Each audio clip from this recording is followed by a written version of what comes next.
ओम नागेंद्रहाराय त्रिलोचनाय भस्मांगरागाय महेश्वराय नित्याय शुद्धाय दिगंबराय तस्मै नकाराय नमः शिवाय। ओम त्र्यंबकं यजामहे सुगंधिं पुष्टिवर्धनम् उर्वारुकमिव बंधनान् मृत्योर्मुक्षीयमामृतात्। नमस्कार, स्वागत है आपका आचार्य वाणी में। मैं आचार्य डॉक्टर विक्रमादित्य आपके साथ हूं और आज हम वृश्चिक राशि वालों के संबंध में बात करेंगे कि वृश्चिक राशि वालों के लिए अगस्त का आरंभ काल किस प्रकार का योग बन रहा है। देखिए, वृश्चिक के स्वामी मंगल हैं और मंगल इन दिनों बृहस्पति के साथ एक विचित्र स्थिति में चल रहे हैं, एक साथ एक राशि में चल रहे हैं और बृहस्पति से पीछे चल रहे हैं मंगल। और अगस्त में ही मंगल का योग ऐसा बनेगा कि बृहस्पति से अंशों में वो आगे हो जाएंगे और फिर बृहस्पति के साथ ये पॉजिटिव रिजल्ट देंगे। लेकिन कहा जाता है कि बृहस्पति से जब मंगल पीछे हो एक ही राशि में होकर तो अननेसेसरी के झगड़े, कलेश, मन अशांत करने के योग बनाता रहता है, ज्ञान को सही रास्ते से नहीं आने देता। तो ऐसे में थोड़ा ध्यान रखते हुए कार्य करने की ज़रूरत दिखाई देती है। बाकी ग्रहों के दृष्टिकोण भी देखें तो आपकी राशि के अनुसार से, चाहे आप छोटे हैं, चाहे आप बड़े हैं, चाहे बच्चे हैं, चाहे स्टूडेंट हैं, ग्रह नक्षत्रों के दृष्टिकोण से शनि महाराज आपकी राशि के अनुसार से चतुर्थ भाव में वक्री होकर बैठे हैं और चतुर्थ भाव सुख का भाव है, माता का भाव है, जमीन जायदाद का भाव है। ऐसे में संपूर्ण सुख में और विशेष तौर पर ध्यान रखें कि उसकी दृष्टि जो है वो आपके सफलता वाले भाव में दिखाई दे। सफलता में कुछ ना कुछ संशय उत्पन्न करने के योग रहे तो शनि को मनाइएगा खासतौर पर। लेकिन एक बात समझें, एक बात और समझ लीजिए सूत्र रूप में, इस अगस्त में कई प्रकार के दिन ऐसे आने वाले हैं, कुछ खास उपाय कर कर आप इन ग्रहों को ठीक कर सकते हैं। देखिए, कहा जाता है ना कि हम जीवन में कष्ट पाने के लिए थोड़ी आए हैं। ये सूत्र हमें समझने चाहिए कि कौन सा वो रास्ता है कि हम जिस पे चलकर अपने कष्टों को दूर करने जो प्राप्त कर लेते हैं वो रात मार्ग, वो जीवन में सुखी हो जाते हैं। तो आपको भी हम उसी कारण से बता रहे हैं कि ज्योतिष के दृष्टिकोण से क्या मुहूर्त है, किस प्रकार के योग हैं और राशिफल के अनुसार से दिन पर दिन शनि, इन समस्त ग्रहों का योग आपके लिए कैसा रहेगा। तो वृश्चिक राशि वालों समझो, अगस्त के दृष्टिकोण से 1 अगस्त की हम बात करें तो उस दिन बृहस्पतिवार का अवसर, द्वादशी तिथि रहेगी और साथ साथ प्रदोष का योग बन रहा है। द्वादशी तिथि और प्रदोष का योग जिस प्रकार का बन रहा है ये आपकी राशि के अनुसार से ग्रह योग को दिखाता है कि आपके लिए थोड़ा समय बंधन युक्त दिखाई देता है, क्योंकि चंद्रमा अष्टम भाव में होकर मिथुन राशि में जिस प्रकार से चल रहे हैं, मनोमस्तिष्क में थोड़ा खुलकर काम करने में दिक्कत आती दिखाई दे रही है। तो उसके लिए देखिए, राहु भी बुद्धि भाव में चली रहे हैं, तो ऐसे में आपको ध्यान रखना चाहिए। एक उपाय बता रहे हैं, प्रदोष का दिन है, बाई चांस त्रयोदशी और द्वादशी का सुंदर योग बन रहा है, शाम को बृहस्पतिवार के दिन प्रदोष का योग बन गया है, तो ज्ञान का उदय करने का योग दिखाई देता है। थोड़ा दूध में थोड़ा केसर डाल लीजिए और भगवान शंकर का शाम को अभिषेक जरूर कीजिए। प्रदोष दोष रहित, देखिए राहु महाराज बुद्धि भाव में बैठे हुए हैं और केसर का संबंध बृहस्पति के साथ है और बुद्धि के साथ है, ज्ञान के साथ है और शिव के समस्त कष्टों को दूर करने के लिए सबसे अच्छा उपाय दिखाई देता है रुद्राभिषेक ही। तो अवश्य इस सुंदर योग में भगवान की कृपा प्राप्त करने के लिए सावन का प्रदोष पड़ रहा है बृहस्पतिवार के दिन आपकी राशि के अनुसार से। मीन राशि, मीन जो राशि है वो आपके पंचम भाव में पड़ती है, वहीं राहु चल रहे हैं। तो इसको ठीक करने के लिए उपाय बाई चांस हम आपको बता रहे हैं, अवश्य कीजिएगा। ये करने से रास्ता बनेगा। थोड़ा दूध में केसर डालकर ओम नमः शिवाय का जप करते हुए या रुद्र अष्टाध्यायी का संपूर्ण पाठ करते हुए किसी उपयुक्त ब्राह्मण के द्वारा आप ये करा सकते हैं। नहीं तो विवेकानंद योगाश्रम में तो चल ही रहा है, पूरे 30 दिन तक सावन के पूरे महीने में रुद्राभिषेक का सुंदर कार्यक्रम रहता ही है, उसमें आप सम्मिलित हो सकते हैं। शाम को करीब 6 बजे से लेकर रात्रि में 8 बजे तक नित्य प्रति रुद्राभिषेक होता है। सुंदर श्रेष्ठ ब्राह्मण लोग गण शुद्ध रुद्राष्टाध्यायी का श्रद्धा के साथ, विश्वास के साथ संपूर्ण षोडशोपचार पूजन करते हुए उनका अभिषेक किया जाता है। आप उसमें सम्मिलित हो सकते हैं। 2 अगस्त का अवसर, शुक्रवार की तिथि, त्रयोदशी तिथि है और उस दिन मासिक शिवरात्रि का सुंदर योग बन रहा है। ग्रह नक्षत्रों के दृष्टिकोण से जो ग्रहों का योग बन रहा है वो आपको समझना चाहिए। शनि महाराज आपको थोड़ा जिद्दी बना रहे हैं, शनि को ठीक करने का प्रयास करें। अगले दिन शनि का खास उपाय भी हम आपको बताएंगे, वो अवश्य कीजिए, क्योंकि शनि महाराज वक्री होकर लग्न में देख रहे हैं। कहीं ना कहीं आपको वृश्चिक राशि वालों वो सही दिशा दिखाने ही नहीं दे रहे हैं, आलस्य करा रहे हैं और थोड़ा सा डिले करा देते हैं। जहाँ पहुँचना हो वहाँ थोड़ा डिले करा देते हैं, उसको समझना चाहिए आपको। मासिक शिवरात्रि है, बम बम बोले का जयघोष आपको पूरे भारतवर्ष में हर कोने से सुनाई दे रहा होगा। क्या करते हैं, गंगा जल चढ़ाते हैं भगवान पर, और उसका कारण भी ये है, उसका कारण बहुत सुंदर है। कहा जाता है कि देवशयनी एकादशी पर भगवान विष्णु शेषशय्या पर विश्राम चले जाते हैं, समस्त देवता भी विश्राम करते हैं और सत्ता समस्त जो होती है शिव के हाथ में होती है। और शिव पर सुंदर जल डालने से ही, कुछ और नहीं, पत्रम पुष्पम फलम तोयम, जल से ही भगवान प्रसन्न हो जाते हैं। और ये आज का तप है कि जो पैदल जाकर भगवान शंकर के लिए, उस इष्ट को प्रसन्न करने के लिए, मनोकामना सिद्धि करने के लिए जो जल लाकर भगवान पे अर्पित करते हैं पवित्र स्थिति में, तो वो मनोकामना सिद्धि क्यों नहीं देगा। तो आप भी इस समस्त जीवन के कष्टों को दूर करने के लिए एक घड़ी आधी से पुनियाद तुलसी संगत साथ की हरे कोट अपराध, तो अवश्य श्रद्धा के साथ ही कार्य करने का प्रयास कीजिए, कल्याण होगा, मनोरथ सिद्ध होने के योग बनेंगे। और जैसा हम कह रहे हैं 3 अगस्त को शनिवार का अवसर है, चतुर्दशी तिथि, उसके साथ साथ अमावस्या का योग भी बन गया है। ये बहुत सुंदर योग बना है। देखिए शनि महाराज, मैंने कि जैसा कहा आपको हमने कि इन दिनों आपकी राशि के अनुसार से वक्र स्थिति में सुख भाव में चल रहे हैं। ये कहीं ना कहीं हर मामले में कहीं ना कहीं कष्ट देने के योग बना रहे हैं, चाहे वो सफलता है, चाहे वो आपकी पर्सनालिटी है, चाहे वो सुख है। अननेसेसरी के कहीं ना कहीं सब हर मामले में रुकावट दे रहे हैं, तो उसको ठीक करना बहुत ज़रूरी है आपके लिए। हरियाली जो विशिष्ट अमावस्या का योग बन रहा है शनिवार के दिन शाम के समय, तो उसका यूटिलाइज करने का आपको प्रयास करना चाहिए। क्या करें, एक पीपल का पेड़ लेकर सुंदर देवस्थान में कहीं ना कहीं उसको रोपित करने का प्रयास करें। सुंदर पीपल का पेड़ सुंदर जगह लगाइए, और या शमी का पेड़ लगाइए। ये दोनों के दोनों आपके लिए बहुत सुंदर रहेंगे। तो अवश्य ये उपाय करना आपके कष्टों को दूर करने वाला रहेगा। शाम के समय सूर्यास्त से पहले पहले ये उपाय करें, देखिए लाभ प्राप्ति के योग बनेंगे। चंद्रमा परिवर्तन होने का योग बना चुके हैं और ये आपके लिए बड़े अनुकूल हैं। धर्म का उदय कर रहे हैं, और यदि ये मार्ग आपने अपनाया तो बहुत सज्जनता का लाभ आपको प्राप्त करने के सुंदर अवसर बन सकते हैं। सूर्य चंद्रमा की युति धर्म भाव में होकर ये स्थिति आपके लिए बहुत प्रशस्त करती दिखाई दे रही है। तो अवश्य, लेकिन बेकार के झगड़ों से बचना। इन दिनों अननेसेसरी के झगड़े आपको कष्ट दे सकते हैं, तो उसका ध्यान रखने का आपको प्रयास करना चाहिए। 4 अगस्त का अवसर रविवार, अमावस्या तिथि, और साथ साथ हरियाली अमावस्या का योग बन रहा है, रवि पुष्य योग बन रहा है। नए कार्यों को आरंभ करने के लिए ग्रह स्थिति अच्छी दिखाई देती है। सर्वार्थ सिद्धि योग के साथ ही योग विद्यमान है। आपकी राशि के अनुसार से ग्रह स्थिति आपके अंदर सज्जनता का उदय दे रही है, लेकिन ध्यान रखिएगा, सज्जन जब व्यक्ति होता है, धर्मयुक्त कार्य करने का मन होता है, तो बहुत सारे लोग विघ्न उपस्थित करते हैं, और विघ्न उपस्थित करते हैं तो फिर थोड़ी असफलता मिल सकती है, क्योंकि शनि महाराज इन दिनों आपकी राशि के अनुसार से आपके सफलता वाले भाव को दृष्टि डाल रहे हैं। तो फिर गुस्सा भी आता है अननेसेसरी का, और फिर क्योंकि गुस्सा आएगा तो समस्त कार्यों में कहीं ना कहीं सब खराब करने का योग बनाएगा। तो ये शांत भाव से जो भी चीज़ परिस्थिति बन रही है उसको एक्सेप्टेंस करने का प्रयास करें। थोड़ा हनुमान जी का स्तवन कर लें, सूर्य को थोड़ा जल देने का प्रयास कर लें। ये सब चीज़ें थोड़ी सी एग्रेसिवनेस को शांत करेगी और पॉजिटिव स्थिति को दिखाने का प्रयास करेगी। 5 अगस्त का अवसर बहुत सुंदर है। सावन का महीना चलते हुए विशेष तौर पर करीब करीब आधा महीना हो चुका है, अमावस्या निकल चुकी है, प्रतिपदा आरंभ हो गई है, प्रतिपदा आ गई है शुक्ल पक्ष की। इस दिन जो शुक्ल पक्ष आरंभ हो रहा है, ये आपके लिए ग्रह नक्षत्रों में बहुत महत्वपूर्ण परिवर्तन की स्थिति उत्पन्न कर रहा है। चंद्रमा विशेष तौर पर परिवर्तन का योग बनाएंगे, और दशम भाव में, सफलता वाले भाव में शुक्र बुध के साथ जाके विराजित हो जाएंगे। बुध वहाँ वक्री हो जाएंगे। तो यानी एक युक्ति युक्त तरीके से कार्य करने का आपको समय आ गया है। जो कार्य ऐसे नहीं तो वैसे करने की स्थिति आप मनोमस्तिष्क में उत्पन्न हो सकती है। यदि आपने शिव का आशीर्वाद ले लिया ऐसे में, तो बहुत सुंदर रहेगा।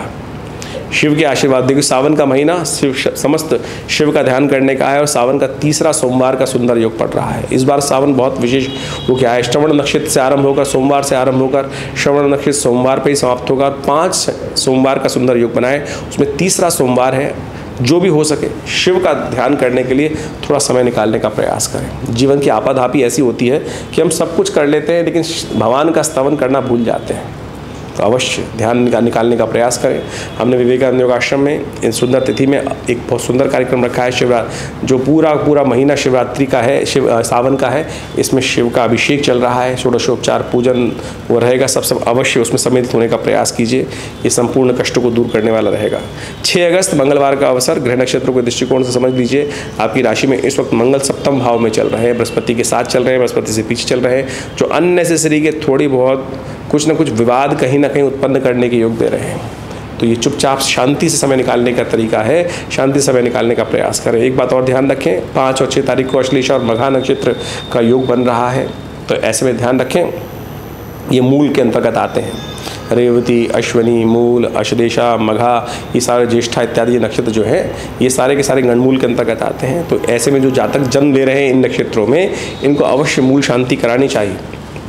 यदि माता पिता को ध्यान रखना चाहिए तो उन्हें तो जीवन पर्यंत कष्ट होता है। मूल शांति मंत्र भगवान शंकर का ही मंत्र है, और ऐसे में जिन लोगों की मूल शांति और नहीं हुई है, जो इन नक्षत्रों में जन्म लिया है, वो भी इस मास में मूल शांति के लिए अवश्य कार्य करा सकते हैं। 27 दिन तक भगवान का जप करके, करीब करीब पूरा महीना भगवान का जप करके मूल शांति के लिए अवश्य इन नक्षत्रों में कार्य कर लेना चाहिए, और देखिए उससे महत्वपूर्ण परिवर्तन का योग बनता है।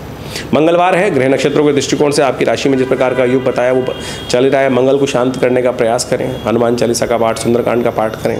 विवेकानंद योगाश्रम में भी पहला मास का सोमवार मंगलवार है, तो इस सुंदरकांड का कार्यक्रम रहेगा, रुद्राभिषेक का कार्यक्रम रहेगा, तो शाम को 6 बजे से लेकर भंडारे के साथ रात को 10 बजे तक चल सकता है, तो आप उसमें सम्मिलित हो सकते हैं। आप अपने नाम से भी इन सुंदरकांड के कार्यक्रमों में सम्मिलित हो सकते हैं। ये लगातार आश्रम में चलते रहते हैं कार्यक्रम। 7 अगस्त का अवसर, बुधवार की तिथि, तृतीया तिथि है, और मधुश्रवा तीज का योग है। ग्रह नक्षत्रों के दृष्टिकोण से आपके लिए कहीं ना कहीं यदि आप शांत होकर काम करें, थोड़ा सा युक्ति युक्त तरीके से काम करें, थोड़ा सा क्लैश में ना फंसें, तो आपके लिए सफलता के योग बन सकते हैं। ऐसे में उपाय के तौर पर बुधवार हरियाली तीज है, भगवान शिव पर विशेष तौर पर मधुश्रवा तीज भी बोला जाता है इसको। मधु का अभिषेक करना, शत्रुओं पर विजय प्राप्त करने वाला, मनोकामना सिद्धि वाला रहेगा योग। ऐसे में विशेष तौर पर इन सब देव योग जो है, इन सब में दिव्य उपाय जो है वो अवश्य करने का प्रयास करना चाहिए। 8 अगस्त का दिन बहुत महत्वपूर्ण है। बृहस्पति के साथ चंद्रमा का सुंदर संबंध बन गया है, और ये आपकी तपस्या को कहीं ना कहीं लाभ की स्थिति में पूर्ण करता दिखाई दे रहा है। कन्या राशि में सुबह 3:15 पर चंद्रमा का परिवर्तन होगा, और ये आपके लिए विघ्नों को दूर करने वाला रहेगा। गणेश का ध्यान करके दिन का आरंभ करना सबसे शुभ है। गणेशाय नमः करके, सुमुखश्य गदंतश्य कपिलो गजकर्ण का भगवान के 11 जो द्वादश नाम है इनका स्तवन कर कार्य आरंभ कीजिए। कहीं ना कहीं ये दिन 3-4 दिन आपके लिए पॉजिटिव रहते दिखाई देंगे आपको। 9 अगस्त शुक्रवार का अवसर, पंचमी तिथि, और ग्रह नक्षत्रों के दृष्टिकोण से शुभ योग आपके लिए बना हुआ है। चंद्रमा पर पूर्ण ग्रह से दृष्टि बृहस्पति की है, शनि वक्री हैं लेकिन, तो शनि का उपाय करना बहुत ज़रूरी रहेगा। और 10 अगस्त को शनिवार के दिन सावन का सुंदर योग बन रहा है, समझें षष्ठी तिथि है, तो उस दिन अवश्य तेलाभिषेक भगवान का करने का प्रयास करें, क्योंकि ये तिथि है बड़ी शुभ। उसके बाद चंद्रमा परिवर्तन का योग बनेगा, वो कहीं ना कहीं अननेसेसरी यदि आपने सही से चीज़ें नहीं करी, डिले करी, तो जुर्माना होने को भी तैयार हो सकती है। स्थिति ध्यान रखते हुए कार्य करें। इसलिए इन शुभ तिथियों में जो उपाय बताए जाते हैं वो अवश्य करने का प्रयास करना चाहिए। यदि समय हाथ से निकल जाता है तो फिर कहीं ना कहीं आगे जाकर वो योग कष्ट में दे सकते हैं, तो शनि को उपाय करना बहुत ज़रूरी है। तिलाभिषेक, सुबह सुबह भगवान का अभिषेक करने का प्रयास कीजिए, शुभ होगा। ज्योतिष विज्ञान के अनुसार से जब हम गणनाओं को समझते हैं तो उसका प्रत्यक्ष रूप से प्रभाव जीवन में क्या कुछ पड़ रहा है वो अच्छे समझ में आ सकता है, और उसी के परिवर्तन के रूप में यदि हम कुछ परिवर्तन लाने का प्रयास करें, कर्म को बदलने का प्रयास करें, तो जीवन में बड़ी से बड़ी विपदा का निदान भी मिल सकता है। ये भी प्रत्यक्ष प्रमाण है, और हजारों लोगों ने इसका लाभ लिया है। ज्योतिषी गणनाएं बता देती हैं कि आने वाले समय में कैसा समय आपके लिए रहेगा, और उसी के अनुसार से यदि हम जीवन में रास्ता मार्ग परिवर्तन कर लें तो अपने जीवन में हर्ष, उल्लास, आनंद के मार्ग भी प्रशस्त कर सकते हैं। हमने आपके समक्ष में आपकी जन्मपत्री, आपके प्रश्न को समझते हुए, साथ साथ आपकी ग्रह गणना की राशि के अनुसार से समझते हुए, जो कुछ समय को समझते हुए आपके समक्ष रखा है वो आपको अच्छे से समझना चाहिए। देखिए, काल गणना ज्योतिष की जो है वो कई प्रकार से की जाती है। एक तो जन्मपत्री के हिसाब से की जाती है, एक गोचर के हिसाब से की जाती है, और अनेक अनेक ऋषियों ने अनेक अनेक मत उसके संबंध में उपस्थित किए हैं। उन समस्त मतों को एक साथ यदि अध्ययन के रूप में रखा जाए तो उससे बहुत कुछ जानने को मिल सकता है। और सबसे बड़ी बात तो ये है कि केवल जानने को नहीं, बदलने का रास्ता भी प्रशस्त हो सकता है। ऐसे किसी भी विज्ञान का फायदा नहीं है जो केवल बता दे ऐसा ऐसा होने के योग है, लेकिन परिवर्तन का रास्ता ना बनाए। रेमेडियल एस्पेक्ट जो है वो ज्योतिष का बिल्कुल प्रत्यक्ष है, और आवश्यकता है कि हम उस पर विश्वास करें। बहुत सारे लोग केवल इसी बातों कह देते हैं कि नहीं, हम नहीं परिवर्तन कर सकते। नहीं, ऐसा संसार में कोई नहीं है जो हम परिवर्तन नहीं कर सकते। हमने भाग्य जो बनाया है वो अपने कर्म से ही बनाया है, और हम भाग्य जो है, समय जो है, उसको बदलेंगे भी अपने कर्म के अनुसार से। और एक बात समझ लीजिए, हमको ये समझ लेना चाहिए कि हमारे कई बार क्या होता है कि हम अपने जीवन में हमने देखते हैं कई बार हमने बिल्कुल गलत भी किया तब भी हम बच के निकल जाते हैं। और कई बार क्या समस्या होती है, हमने कुछ भी गलत नहीं, किसी व्यक्ति ने कोई गलत नहीं किया तब भी वो परेशानी में फंस जाता है। क्या है? खेल है आपके शुभ कर्मों का, पुण्य कर्मों का। जब आपको लगे कि आप वहाँ बच के निकल गए तो भगवान का शुक्रिया अदा कीजिए कि हाँ, हमारे पुण्य कर्म थे जो हमारे वो आगे और वो हमारे जीवन में शुभ हमको दे गए। इसलिए पुण्यों का अकाउंट जो है वो हमेशा भर के रखने का प्रयास करें। और कई बार जो देखा जाता है जब जीवन में समस्या आनी शुरू हो जाती हैं अच्छे कर्म करने के बावजूद भी, तो समझ लीजिए कहीं ना कहीं पुण्यों का अकाउंट जो है बहुत जल्दी समाप्त हो रहा है और उसमें आवश्यकता है बहुत जल्दी से भरने की। इसलिए जो शुभ कर्म हमेशा कैसे भी जब भी अवस्था मिल जाए, कैसे भी राज मिल जाए, वो करने का हमको प्रयास करना चाहिए। इसलिए भारतीय संस्कृति में ऋषि मुनियों ने छोटे छोटे उत्सवों का निर्माण किया। ये सावन का प्रभाव है, ये भादों का प्रभाव है, ये जन्माष्टमी है, ये राखी है, ये अनेक उत्सव हैं, ये प्रदोष का व्रत है, ये सत्यनारायण का व्रत है। ये सब के सब आपको सात्विकता की तरफ ले जाते हैं, पुण्यों को उदय करने की तरफ ले जाते हैं। सुबह शाम आपके हाथ से कुछ निकल जाए, दान आ जाए, दिया लिया सामने आ जाए, तो आप मान के चले कि आपके बहुत पुण्य भाग्य उदय करने के लोग बनते हैं। तो इसलिए बहुत सारे लोग इस संसार में आपके मनोमस्तिष्क में नेगेटिव बात डालने का प्रयास करेंगे, इसका कोई प्रभाव नहीं होता। अपने दिल पे हाथ रख के समझ लीजिएगा, क्योंकि आपने भी इसको प्रभाव को समझा होगा, जीवन में बहुत बार देखा होगा। तो ये सारा का सारा खेल भाग्य का है। कई बार हम बोल देते हैं भाग्य का खेल, लेकिन भाग्य बनता कैसे है वो भी तो हमको सिद्धांत समझना चाहिए। इस संसार में नास्तिक लोग जो है ना वो आपको दिग्भ्रमित करने का प्रयास कर सकते हैं। हमारा प्रयास है इस संस्था की तरफ से आपको सही रास्ता, सही मार्ग बताने का प्रयास करें, और जो लोग समझ लेते हैं सही मार्ग पर वो आगे बढ़ते चले जाते हैं जीवन में और कार्य को लाभ की तरफ, आनंद की तरफ जीवन में अग्रसर करने का प्रयास कर लेते हैं। तो ज्योतिष विज्ञान की इन गणनाओं को जो हमने आपको बताया है इसको सीरियसली लेने का प्रयास कीजिएगा, और यदि कुछ परिवर्तन कर पाए तो हमें भी अच्छा लगेगा कि आपके जीवन में कुछ परिवर्तन का रास्ता बना और आगे बढ़ने का रास्ता बना। हमारी संस्था विवेकानंद योगाश्रम पिछले करीब बहुत लंबे वर्षों से इस संस्थान को चला रहे हैं, कार्य कर रहे हैं। यहाँ नित्य प्रति करीब 8 घंटे यज्ञ होता है और बहुत सारे भारतीय संस्कृति पर शोध करने का कार्य करते हैं। आप भी संस्था से जुड़ सकते हैं, आश्रम से जुड़े। हर रविवार को यहाँ सुबह 8 बजे से लेकर 10 बजे तक एक बड़ा विशेष कार्यक्रम रहता है, यज्ञ रहता है, नित्य प्रति 8 घंटे यज्ञ रहता है। और इन सावन के महीने में तो पूरे महीने का रुद्राभिषेक का सुंदर कार्यक्रम रखा गया है। समय समय पर हम आपको अवगत भी कराते रहते हैं। हर रोज़ करीब शाम को 6 बजे से लेकर 8 बजे तक पूरे सावन के महीने में सामूहिक तौर पर जो लोग आश्रम में पधार कर स्वयं रुद्राभिषेक करना चाहते हैं उस कार्यक्रम में सम्मिलित हो सकते हैं। और कहीं दूर बैठे हैं और अपने नाम से कराना चाहते हैं तो उसके लिए भी सुंदर व्यवस्था है। आप फ़ोन पर संपर्क कर उस कार्यक्रम में भाग ले सकते हैं। और भगवान शिव की सुंदर आराधना शास्त्रोक्त विधि के अनुसार से भगवान का स्नान कराते हुए, षोडशोपचार पूजन करते हुए, सुंदर रुद्राभिषेक का, रुद्राष्टाध्यायी का पाठ करते हुए किया जाएगा। आप उसमें सम्मिलित हों, देखिएगा प्रभु की कृपा से कष्ट दूर होने के योग बनेंगे।